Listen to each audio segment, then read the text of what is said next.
Hermanos, Dios lo bendiga a todos en el nombre del Señor Jesucristo. Hoy estamos iniciando una serie corta de 3 que se llama Los Cónyuges. Los cónyuges. Y de hecho que iniciamos con los solteros, ¿no? Y debemos considerar, hermanos míos, que en los asuntos y ministerios en los cuales nosotros nos involucramos, debemos tener por norte que no solamente sea bueno, sino excelente de gran manera. El matrimonio no debe ser la excepción, claro. Es sumamente difícil estar casado, ¿no? Yo lo hablo por experiencia, ¿no? Y es ciencia, ¿no? Creo que nadie que se haya casado va a decir que el matrimonio es un lecho de rosa, ¿no? Esas son para las películas, para la literatura universal, ¿no es cierto? Pero la verdad, hermanos míos, que el matrimonio no es inventiva humana.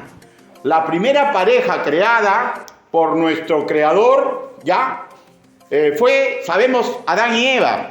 Y por tanto, como Él es un gran ordenador, cuando Él une a esta pareja, Él tenía un plan determinado. Ahora, mediante las Escrituras aprendemos de ese plan.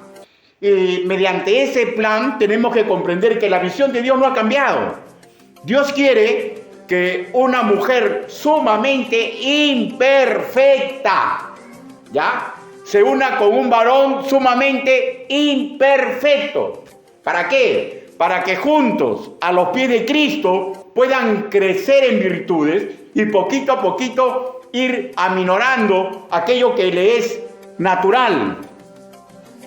¿Cuál es el plan que vinculaba a la pareja con el mundo? Escuche. Génesis capítulo 1, versículo 28. No lo busque, escuche. Ya sabe, si usted quiere la previa completa, se le entrega. Y los bendijo diciéndoles: sean fecundos, multiplíquense, llenen la tierra y sométanla. Dominen a los peces del mar y a las aves del cielo y a todo ser viviente que se mueva sobre la tierra. O sea, el plan que lo vinculaba al mundo es que teníamos que ser administradores de la creación. El plan que involucraba con el propio hogar. Génesis capítulo 2, versículo 15. El Señor Dios tomó al hombre y le puso en el jardín de Edén para que lo cultivara y lo cuidara. Ahora, ¿cuál es el plan que vincula al ser humano con el hogar, al matrimonio? Que si Dios ha permitido que un hombre y una mujer estén juntos, es para que juntos se cultiven y se cuiden, haga o no haya hijos. Esa es la visión de Dios. Por eso es que se complementan el matrimonio. Esa es la visión de Dios, no es otra la visión. Y hay un mandato restrictivo que asegura la santidad. Génesis capítulo 2, versículos del 16 al 17. Y dio esta orden: puedes comer de todos los árboles que hay en el jardín, exceptuando únicamente el árbol del conocimiento del bien y del mal.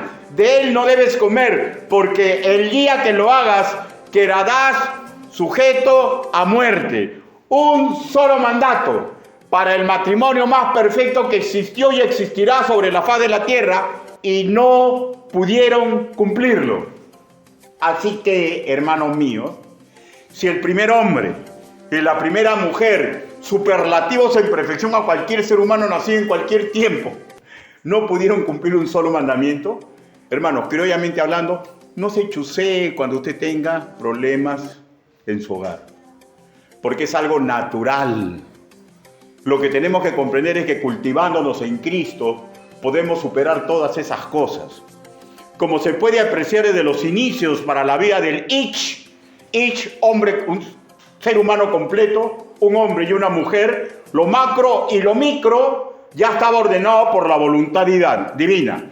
Para todos es conocido que producto del pecado, este matrimonio pierde muchas de las facilidades, virtudes y privilegios de este mandato, pero la visión de Dios no ha cambiado.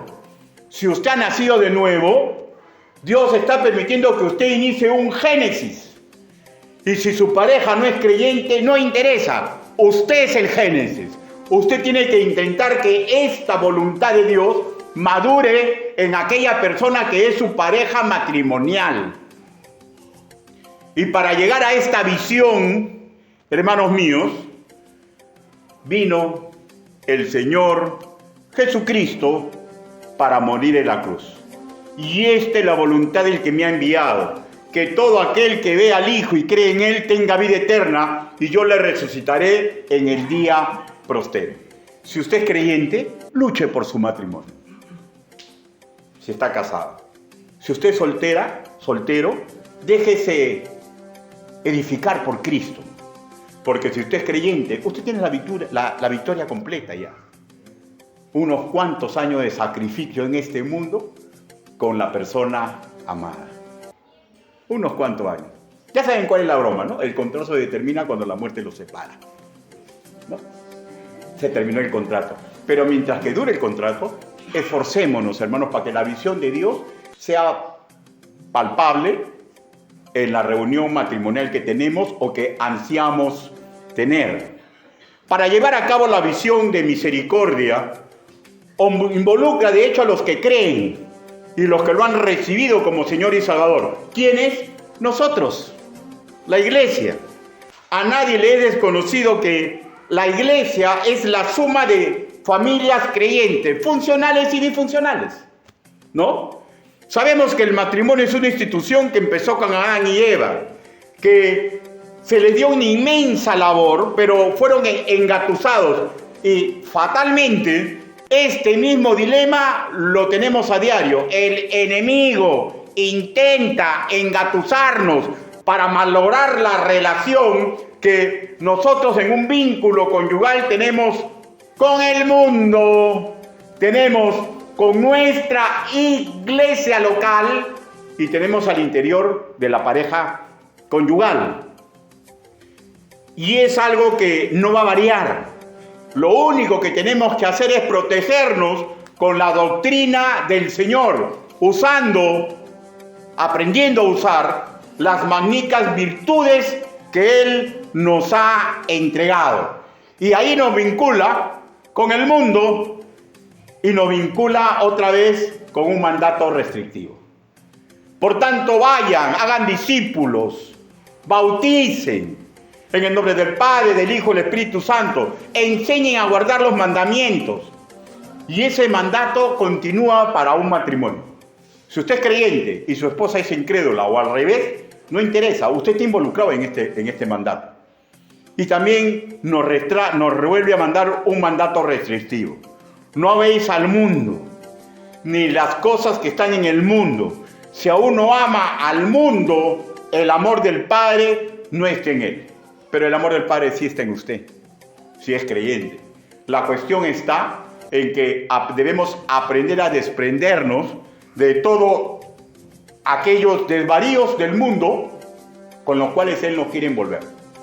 Y nos provee un plan, camino a la santidad, que incluye a ambos cónyuges. Y es de suma importancia que hombres y mujeres comprendamos las particularidades que debe tener el compañero con que nos unamos, mujeres, y los hombres, la compañera con que nos lleguemos a unir en un vínculo conyugal.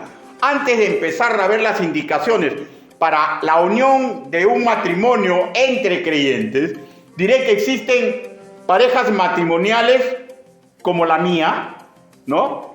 Que nos unimos antes de ser nacidos de nuevo. Ahora, ¿estamos en desventaja ante los que se casan como creyentes? Lógicamente. El enemigo, en forma furibunda, intenta malograr cualquier matrimonio legalmente constituido, sea de budista, maometano, sea de creyente, sea de ateo. Porque lo que le interesa es que esa organización hecha por Dios, el matrimonio, explote. ¿Ya? Ahora, entonces, ¿esto qué implica? Que nosotros no estamos ajenos a ese trabajo maléfico. Y el Señor tiene planes para nosotros. Y vamos a verlo en 3 puntos. En 3 puntos. Primero, una relación de sumisión a la pareja. Una relación de sumisión a la pareja. Ojo que no esté escuchando una sumisión de la mujer hacia el hombre, ¿ya? una relación de sumisión a la pareja. Efesios capítulo 5, versículo 21. Efesios.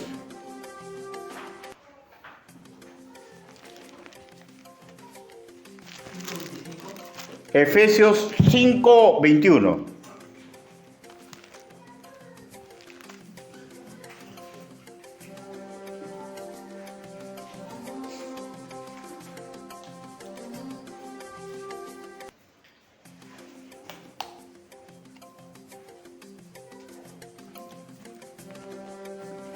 ¿Lo tenemos, hermanos? Puesto de pie, por favor. Los que están delicaditos, sentaditos nomás. Ojo que el contexto habla de un matrimonio, ¿ya?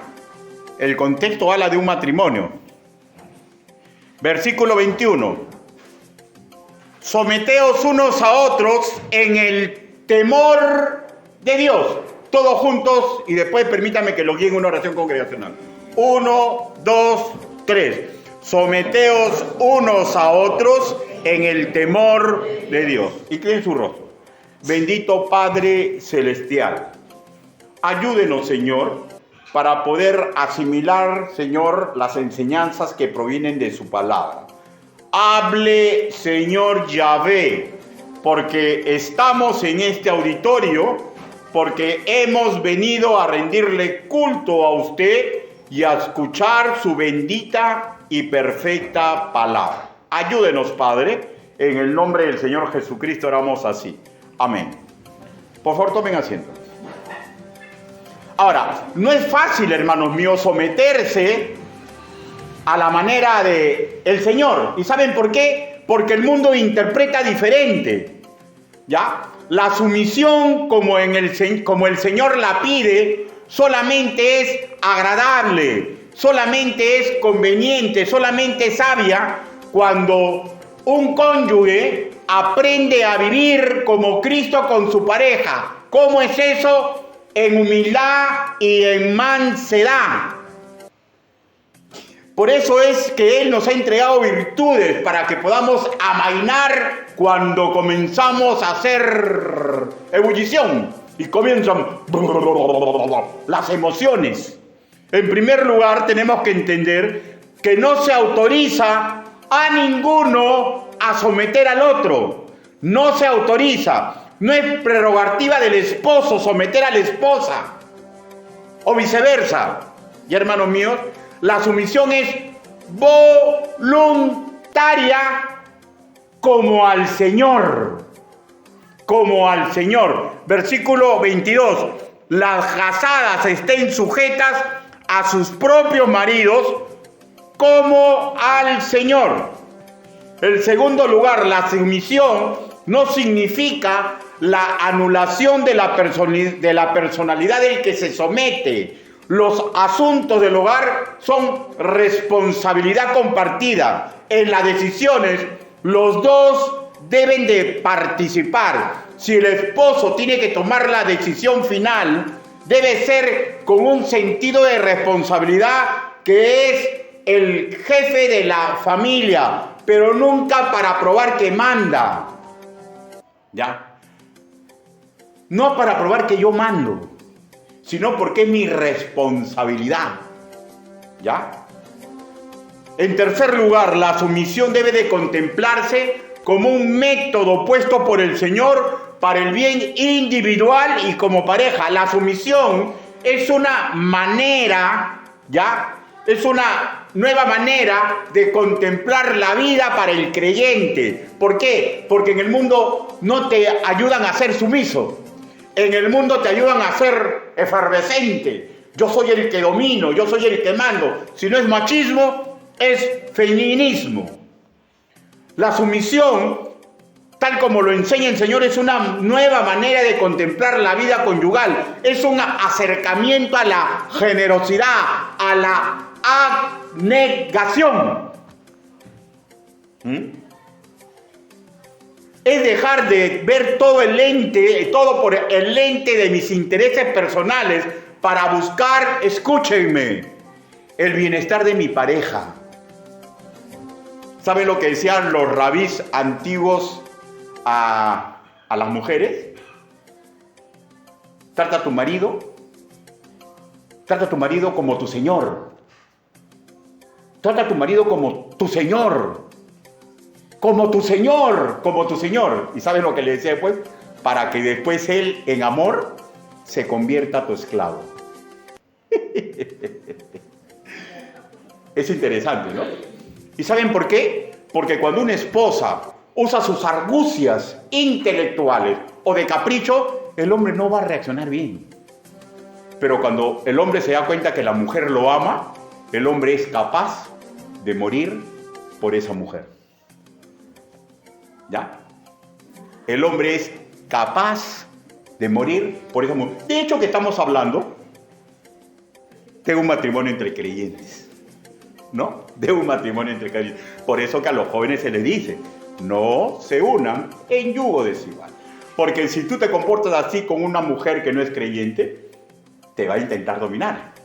Y si tú te comportas así con un hombre que no es creyente, es decir, eureka, vacilón para toda mi vida.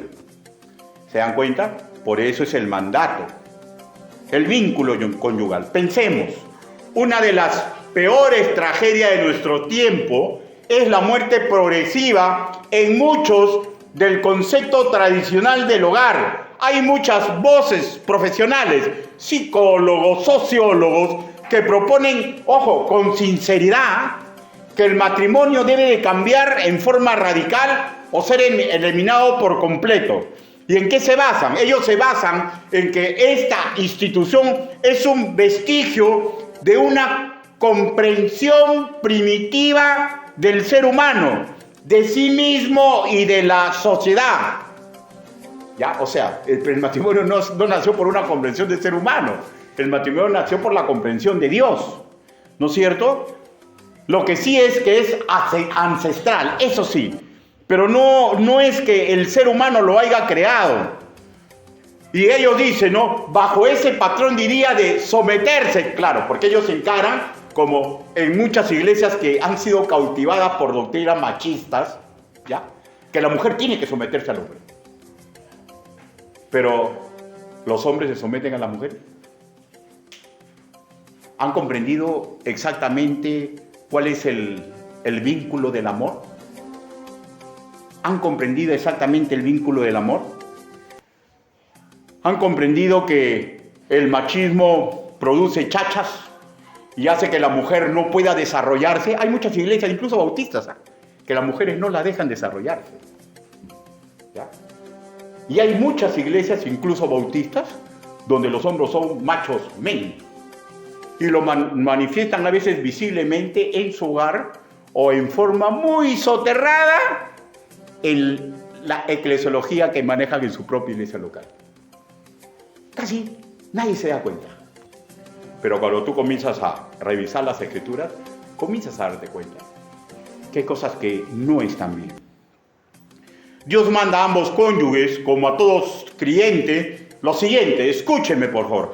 Haya pues en vosotros ese sentir que hubo también en Cristo Jesús, el cual, siendo en forma de Dios, no estimó el ser igual a Dios como cosa a que aferrarse, sino que se despojó a sí mismo, tomando forma de siervo, hecho semejante a los hombres, y estando en la condición de hombre, se humilló a sí mismo, haciéndose obediente hacia la muerte y muerte en cruz. Filipenses capítulo 2, versículo del 4 al 8. Pregunto, ¿esto solamente es para la mujer? ¿O esto también es para el hombre? Por eso que esos rabís, que ojo, que los rabís israelitas no se basaban en el Nuevo Testamento, pero ellos comprendían muy bien cuál era la forma en que podía llevar un matrimonio la paz al interior del hogar. Y no olvidemos, hermanos, Dios revela en Génesis capítulo 1, versículo 27, que ambos sexos son creados a imagen y semejanza de Dios. O sea, que implica inteligencia para darte cuenta. Hermanos, la inteligencia, el sentido común, la lámpara de Jehová nos ayuda a darnos cuenta cuando se quiere someter a la mujer y cuando se quiere someter al hombre. Él nos ha creado a imagen y semejanza suya, nos ha entregado afectividad para aprender a tener cariño, nos ha entregado voluntad para volverme, por favor, escúchenme pero con seriedad, para volverme como un esclavo de mi esposa, para como un resorte, ver las cosas que le hacen daño e intentar hacerlas. Y no es que el hombre esté pisado, sino que sabe someterse. Pero pregunto, ay, qué bonito, dicen las mujeres, ¿y no debe ser lo mismo con ustedes para con los hombres?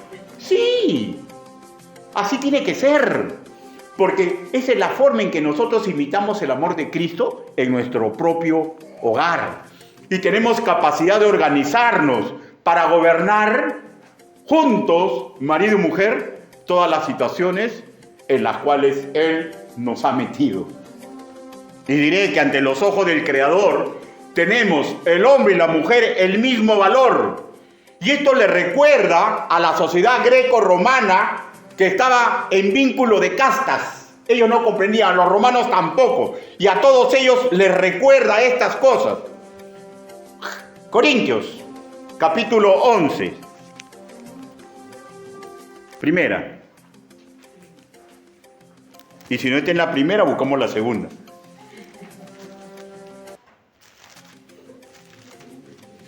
Ya no, pues ya si no, ya fuimos. Ya, pues. Primera de Corintios, capítulo 11, versículo 11. Pero siempre está antes, digo, pero en el Señor, pero en el Señor, pero en el Señor, pero en el Señor, ni el varón es sin la mujer, ni la mujer sin el varón. Porque así como la mujer procede del varón, también el varón nace de la mujer, porque todo procede de Dios. ¿Dónde está en que el hombre es superior a la mujer? ¿Dónde está en que tenemos que alejarla de todo tipo de responsabilidad? Porque a mí me parece. Las únicas responsabilidades a las cuales yo debo alejar a una mujer son aquellas en las cuales la Biblia es tajante. Y que yo sepa, la única responsabilidad que la mujer no puede hacer es ser pastor. Es ser pastor. El resto de actividades, ya, la mujer lo puede hacer, pero con la condición que esté aprendiendo a someterse a su propio esposo y aprenda a someterse a las autoridades de su congregación.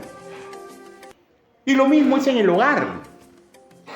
¿Dónde está que el hombre es superior a la mujer? ¿Dónde está que la mujer es superior al hombre? Tenemos características diferentes, ¿no? Que a veces parece que hay superioridad, ¿no? Por ejemplo, yo solamente hago una cosa. Y cuando mi esposa me dice algo, ya me rompió el cuadro. No sé si hacer o deshacer. No puedo hacer las dos cosas a la vez. Las mujeres no. Las mujeres hacen 2, 3 cosas y tú le hablas y tan que computan, tan que hacen. En cambio, nosotros pues, generalmente tenemos que parar y hacer caso. Porque, o sea, son características diferentes, pero ¿hay algo en esa superioridad? ¿Hay superioridad acaso en que el hombre pueda levantar más peso que la mujer? ¿Hay superioridad? No, no hay superioridad. Hay diferentes características morfológicas, pero no hay ningún tipo de superioridad. Porque el hombre sin la mujer, escúchenme, no es nada.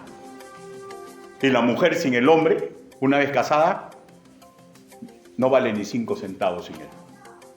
¿Esto qué quiero decir? Que estoy rebajando, no. Porque si Dios me unió a mi esposa, o en el caso mío permitió que nos uniéramos y después nos dio un génice a los dos, es porque yo debo comprender, escúchenme, todo lo que yo logro es a mérito de que ella me ayude. En la medida que ella comienza a ponerme trabas, yo comienzo a perder la visión de Dios para mi vida. Y al revés también. Por eso es de que tenemos que primero darnos cuenta de las visiones de Dios para la familia e ir juntos detrás de esa visión.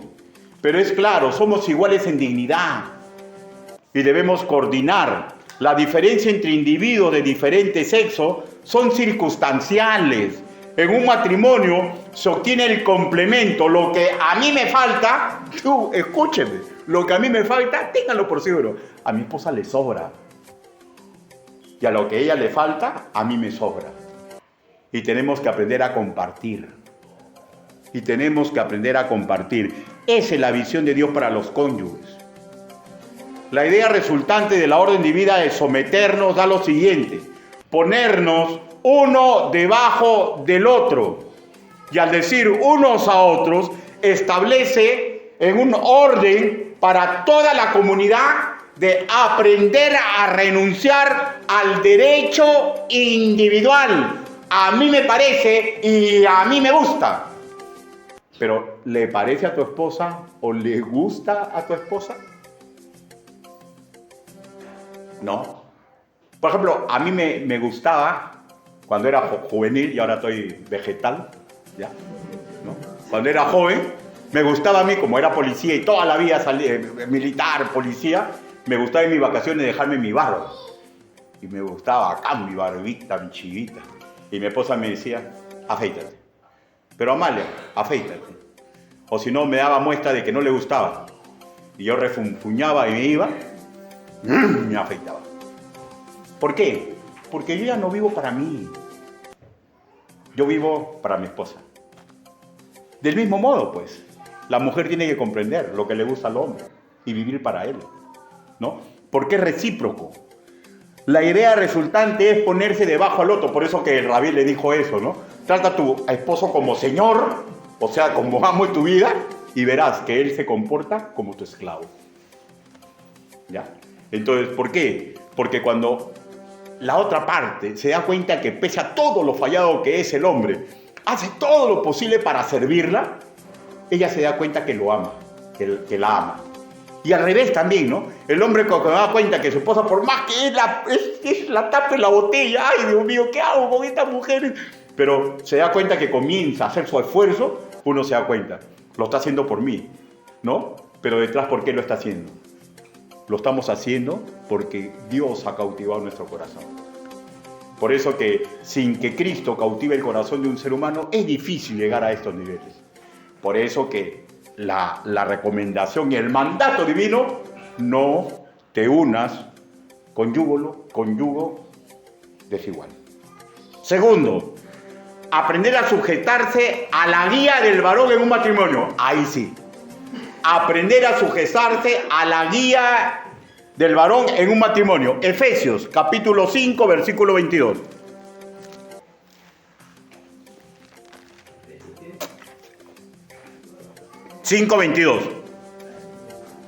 Dice, las casadas estén sujetas, ¿ya?, a sus propios maridos como al Señor. Pablo, una vez doctrinado el concepto divino de sujeción para ambos cónyuges, lo aplica en primera instancia a la esposa. El comentarista MacArthur afirma que el esposo no tiene por qué demandar esto, dado que a la esposa debe hacerlo voluntaria y amorosamente. O sea, cuando tú estás reclamando, cuando yo le reclamo, sométete a mí, sujétate a mí, eso es incorrecto. ¿Por qué? Porque yo debo intentar ayudarla para que ella crezca en el Señor. ¿Ya? Hay matrimonios, gracias a Dios que ya hace tiempo no ocurre en mi casa, que en medio de peleas usan versículos bíblicos para sustentar su posición. Y sabemos que no es fácil sujetarse a otro ser humano, y mucho menos hasta que la muerte ponga fin a esta situación, ¿ya? Pero no es un requisito humano puesto a la mujer, no es un requisito humano, es un requisito que Dios lo ha puesto a la mujer para que al contraer matrimonio. Es un requisito divino para lograr la felicidad conyugal, lo que también implica que la esposa deberá aceptar la guía del esposo, sin importar qué tan capaz sea ella. Sin importar qué tan capaz sea ella. ¿Ya? Es tu Señor. Por favor, escúchame. Es tu Señor. es la representación de tu Señor. ¿Y cómo se comporta el Señor por la iglesia? Dio su vida por la iglesia. ¿Cuál es el primer eslabón de la obediencia para un cristiano? El bautismo. ¿Cuál es la manifestación práctica de una dama que está sirviendo sumisamente a Cristo? Escúcheme, cuando se involucra mansamente en el ministerio de su iglesia local. Una dama que aún no decide bautizarse, una dama que ya bautizada rehúye el servir disciplinadamente en un ministerio de su iglesia local, pregunto, ¿estará preparada medianamente para someterse a un varón sumamente imperfecto durante toda su vida? La pregunta es no. Ahora, ya van sacando raíz cuadrada. ¿Por qué se intenta que en una iglesia todos sirvan al Señor? Porque la casa, porque la iglesia son sitios donde se nos prepara para el ministerio que probablemente algún día vendrá, el matrimonio. Y la visión de Dios para la mujer dentro del vínculo matrimonial no queda ahí. 1 de Timoteo, capítulo 2, versículo 15. Primera de Timoteo,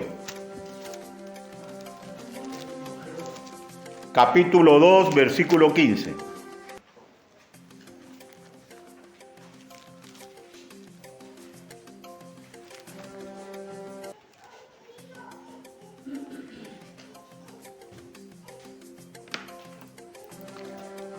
Este versículo tiene que ser bien comprendido, ¿ya? Como esos versículos que dice que la mujer cae en la congregación. Hay que comprender bien, porque si no te puede llenar la cabeza de muchas ideas extrañas. Por ejemplo, en este versículo, 1 de Timoteo capítulo 2, versículo 15, dice: pero se salvará engendrando hijos si permaneciere en fe, amor, santificación con modestia. El término se salvará no se refiere a la salvación del alma, pues si fuera esto así, contravendría lo enseñado en las Escrituras, que la salvación es por fe y no por obras. Aquí lo que se está refiriendo a un propósito de una esposa cristiana. ¿Cuál es?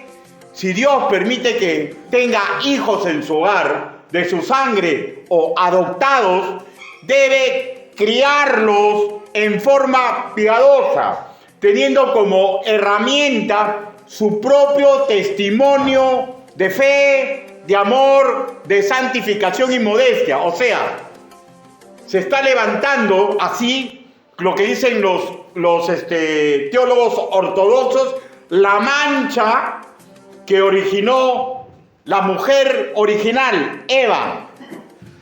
O sea, se está levantando la mancha.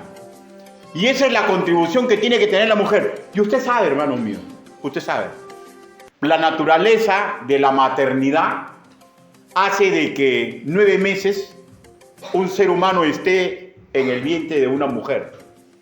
Y sea o no sea el hijo propio, la mujer está más preparada para criar a los más pequeños. Y por naturaleza y conformación, generalmente, aunque hay hogares que han roto el modo tradicional, la mujer tiene más tiempo con los niños. Entonces, por eso es que los judíos consideraban que solamente debían ser considerados como miembros de su nación aquellos que eran nacidos ya de vientre de mujer judía. O sea, por decir, un judío de 8 generaciones en Jerusalén, pero que se case con una griega, el hijo no era considerado judío. ¿Y saben por qué? Porque la que lo va a ayudar a que tenga la fe en Yahvé es la que está más tiempo con él, la mujer. ¿Ya? Entonces, este término se salvará, se refiere a el trabajo que Dios le da por naturaleza a las mujeres de criar a los hijos en la fe, en el amor, en la santificación y en la modestia de un creyente verdadero. Y es claro, ¿no? La mujer pasa más tiempo con los infantes. Hay una relación más cercana. Y es una valla altísima que pone el Señor. ¿Y saben por qué? Porque para que críen las mujeres en modestia, en santificación y en respeto a Dios, ellas tienen que ser respetuosas, castas, puras, ante su esposo. Y permítanme repetir el siguiente razonamiento. Una dama que no decide aún bautizarse, una dama que ya bautizada rehúye sistemáticamente servir disciplinadamente en un ministerio de su iglesia local, estará, aunque sea medianamente preparada para criar hijos de la manera santa que Dios le agrada. Cada uno de ustedes saque sus propias conclusiones. No es fácil vivir en una iglesia. Por ejemplo, usted viene a servir esta iglesia y se encuentra con el logro del pastor Noblecía, ¿ya? Que soy fregado a la vela. No es fácil. ¿O no, ministro? ¿Es fácil servir conmigo? No es fácil, ¿no? No es fácil, ¿ya? Pero escúchenme, por favor.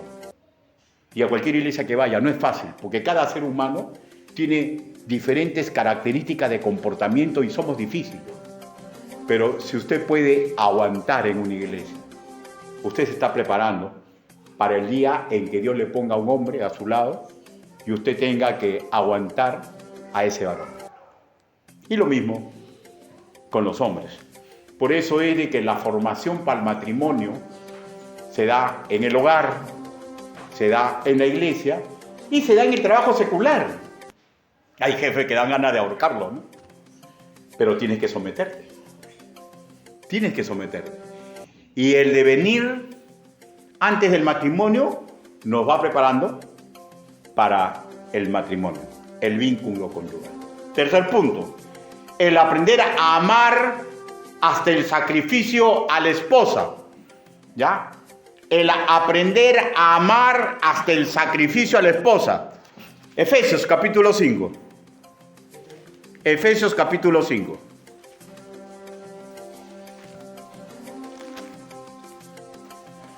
Versículo 25.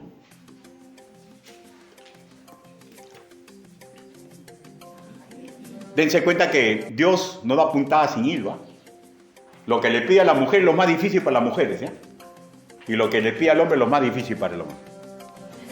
Efesios capítulo 5, versículo. Así que, como la iglesia está sujeta a Cristo, así también las casadas lo estén sujetas a sus maridos en todo. Y aquí viene, maridos, amad a vuestras mujeres, así como Cristo amó a la iglesia y se entregó a sí mismo por ella. Ahora Pablo le habla a los esposos.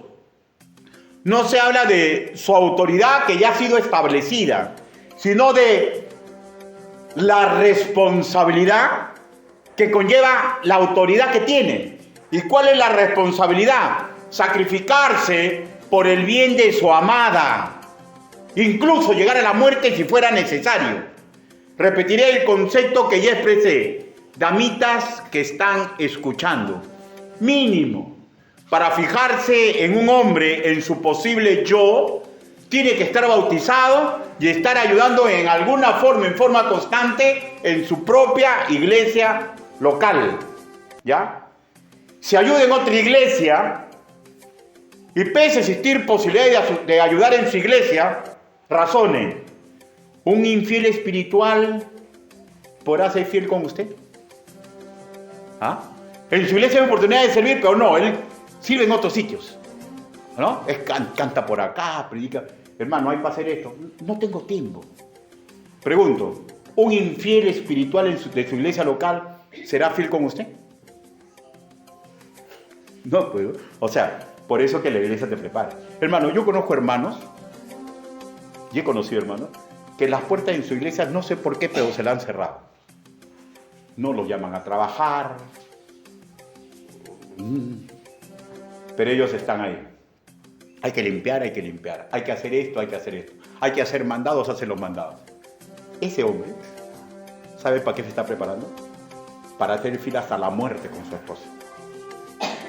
¿Ya?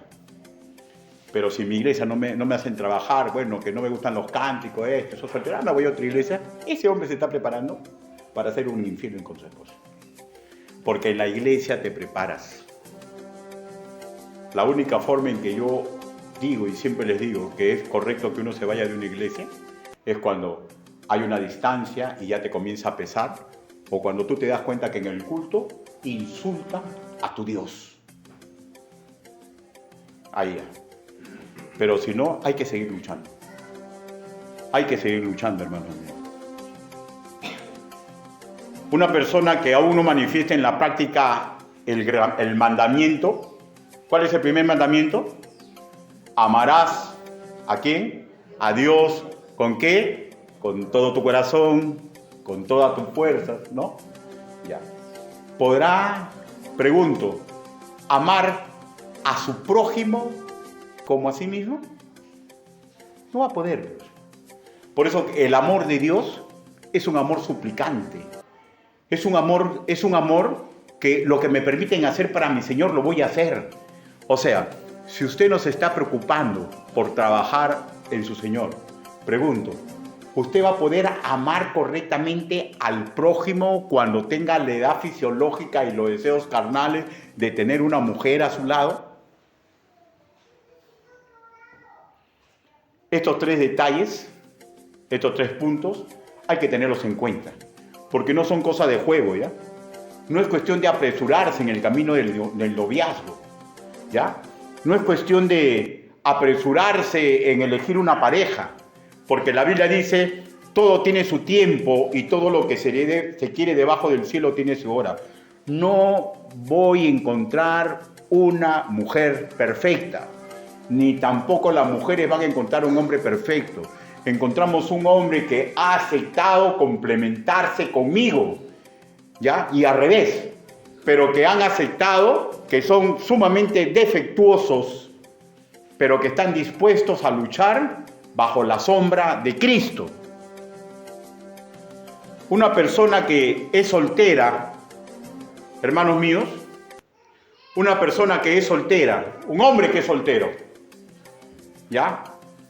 Una mujer que es soltera, pero es incapaz de preocuparse, colaborar de alguna manera en que su casa esté limpia. ¿Ah? Pregunto. Es una mujer o un hombre que se da cuenta que su mujer está, su mamá está tareada en 1000 cosas y le pide que haga algo y es incapaz de hacerlo. Pregunto, ¿va a ser capaz de llevar un hogar? ¿Va a ser capaz un hombre de llevar un hogar? No. ¿Y saben por qué? Porque en la casa se entrena para el hogar. En la casa se entrena para mi futuro compromiso conyugal. ¿Qué? ¿Va a cambiar por magia cuando nos casemos? Ay, hermano. Por eso que tenemos que intentar esforzarnos. O sea, algo tenemos que hacer. Algo tienen que hacer los hijos que quieran prepararse para el matrimonio. Porque llega un momento en que la relación puede explotar. ¿Ya? Por si acaso, hermanos míos, es tanto para el hombre como la mujer. Tanto el hombre como la mujer deben ayudar en la casa cuando algo se les pide. Tienen que intentar hacerlo. Hermano, lavar, planchar, cocinar, cambiar pañales apestosos a los sobrinos, ¿ya? Es parte de prepararse para el matrimonio, ¿ya? Yo siempre en cochineo digo que yo le enseñé a cocinar a mi mujer.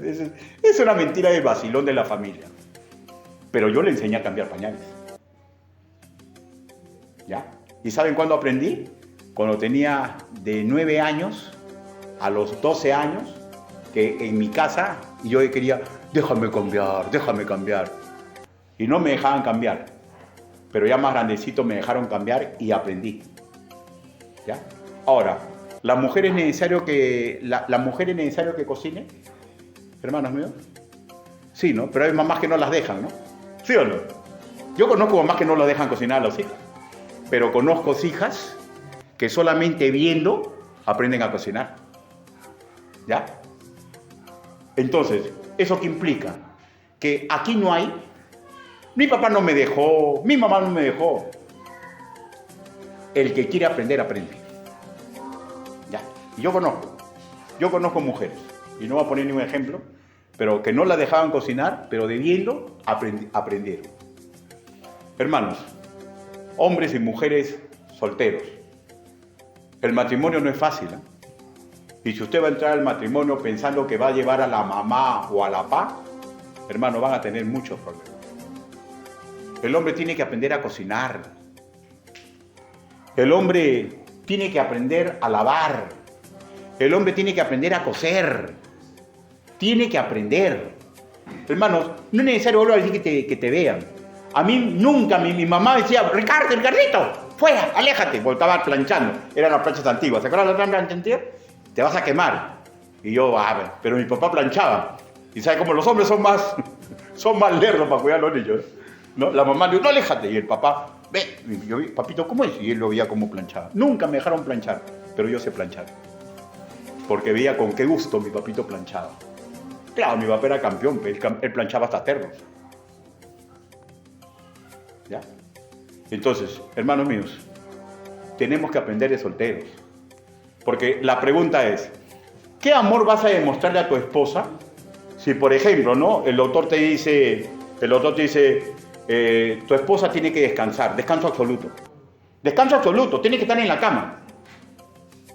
Y bueno, yo trabajo, sacaré pues mis vacaciones, ¿no? Para estar con mi esposa, ¿no? Pero no, me agarra y, mamá, ¿puede venir a cocinar a mi casa? Mamá, ¿puede venir a lavar? ¿Puede venir a planchar? Por eso que yo, hermanos míos, ya para terminar, yo le agradezco mucho estar en el ejército. Porque lo que en mi casa no me enseñaron, en el ejército me enseñaron. ¿Ya? En el ejército me enseñaron. Hermanos míos, pero no es necesario ir al ejército, ¿eh? Lo que es necesario es que los padres aprendan el reto de enseñarle a los hijos para el momento en que salgan de su potestad. Y la responsabilidad de los hijos es de prepararse. Hermanos, yo creo que ya varias veces le he dicho, a veces me parece mentira que me veo en el espejo y digo, ¿ese soy yo? Canoso, ya pues, con un cuerpo pues muy lejano de cuando era deportista, con las facultades, ¿no? Hasta ya me olvido las cosas, ¿no? ¿Ese soy yo? Sí, ese soy yo. El tiempo pasa así, ¿eh? Así que jóvenes solteros, prepárense. Porque la verdad del asunto, que el matrimonio no es cosa fácil. Estos son algunos lineamientos generales que van a ser continuados en la próxima exposición. Inclinen su rostro, vamos a orar.